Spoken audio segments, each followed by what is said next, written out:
If there was one physical subject, one material subject that we should focus on, in my opinion, it is very clear that the head of the snake is the financial system. We can argue till the end of time about who runs the world. Is it the Jesuits? Is it the reptilians? Is it the Illuminati? Is it the Freemasons? We can go on and on and on and on about this. But I don't think it is reasonable to even begin arguing about the mechanism that is used to exert this control. The mechanism is finance. The whole point of finance is to indebt, otherwise to enslave. What is a mortgage? I mean, what does that stand for? It's a death grip. So when you get a mortgage, you have a death grip held over you because you are in debt. You don't even own the house. The bank owns the house that loans you the money to buy the house, unless you're fortunate enough to have all the money to buy it outright. And even then, you can be taxed by the government, and if you fail to keep up with those taxes, the government can then take it from you. The whole system is based on a financial fraud, which effectively takes the power that we have and it gives it to a tiny group of individuals who are running the world through the control of finance. With the infinite supply of money that we have allowed them to take, they have literally an infinite supply of money, and with that money, and from their psychopathic point of view, they have bought everything and everyone who can be bought.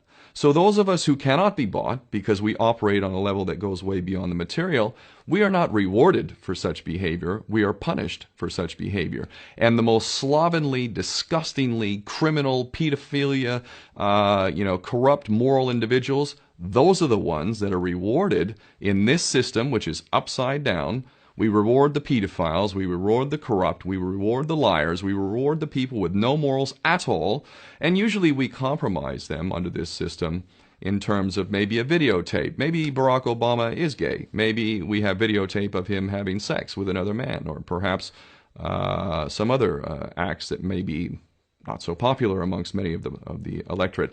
Or maybe we have videos of political leaders having sex with little boys or little girls. If I was in charge of the world and I was a psychopath and completely drunk on my own power, you can bet damn sure that's what I would do. I wouldn't allow anyone in a position of power who wasn't completely compromised. When you have an infinite supply of money, you can do this. Take that supply of money away, take that power back, put it in the hands of the people, get rid of fractional reserve banking, which is an obscenity in itself.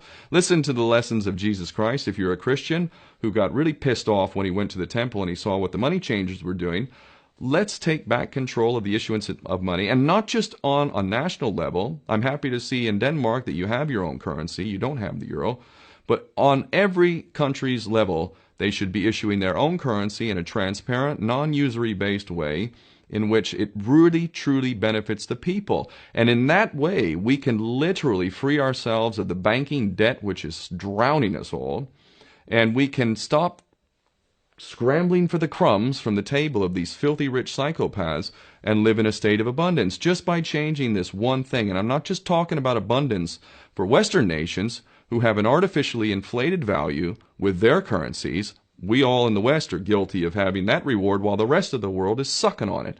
Every nation in the world can use a sensible financial policy to liberate themselves, to have world-class education, infrastructure.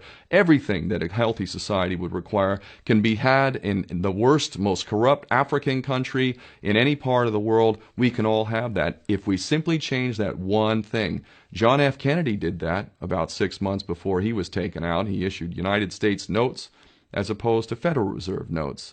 I can assure you the powers that be knew the power of that act, and they took him right out. So the bottom line is, if we as people understand this very simple principle, just this one thing, change this one thing, we can solve every other problem you can name. I don't care what the problem is. I can bring it back to the financial system and an infinite supply of money for a bunch of psychopaths who are running the world, as opposed to an abundant supply of money for all of us. So in that sense, I'm very optimistic.